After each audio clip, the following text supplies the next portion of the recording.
everyone, so in this video, we will highlight and we will explain about the behavior of selected animal, which is the African lion and Humboldt penguin in Zoo Negara. And also, we will explain about the behavior of selected animal in the wild and the reason of behind that particular behavior of that selected animals. Today, I will talk about how African lions behave at Zoo Negara KL and how their behavior is different from lions living in the wild. We will look at three things, which are how they communicate, how they live and socialize, and also how they deal with conflict or fights. Okay, first is their communication.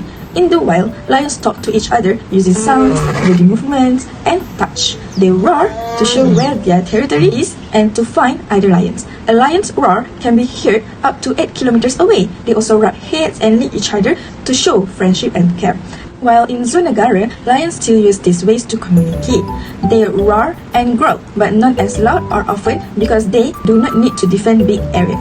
They rub heads and lick their friends, especially after eating or resting. Alright, second we look at their social behavior.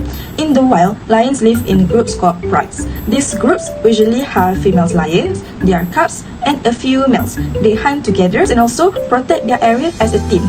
Female lions are usually related and stay together for life. While in the zoo, lions do not need to hunt or defend land. Zookeepers choose who lives together based on their personality and behavior.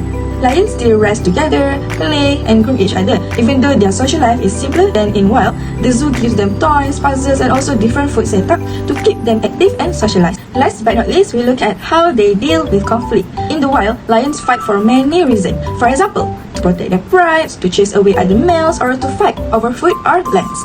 These fights can be very serious and even cause injuries. In Zoo Negara, zookeepers try to prevent fights. They give the lions enough space and safe place to hide. They also control feeding times so lions do not fight over food. If two lions do not get along, they are kept in separate areas. Because of this, zoo lions usually has less fighting and stress than wild lions. Alright, so the next animal that we observe is Humboldt penguin. Here we have Humboldt penguin living in a glass enclosed exhibit that's been carefully designed to look and feel like their natural habitat. In this clip, you can see this one penguin was standing upright, most likely resting or calmly observing its surrounding. And there was another penguin was resting on their bellies to cool down, especially in a warm climate like Malaysia. This helps them regulate their body temperature even though the enclosure is lightly temperature controlled. So all these are common behaviors when they feel safe and not in stress environment. Another thing to notice is how the penguins are close to each other, showing that they are comfortable and getting along well. Penguins are social animals, and this grouping suggests healthy social interaction without any sense of aggression or isolation, which tells us they have adapted well to this environment. Now, if we compare this to penguins in the wild, we can see some big difference. While Humboldt penguins lead very different lives, they are much more active because they need to dive and swim long distance to catch fish and squid.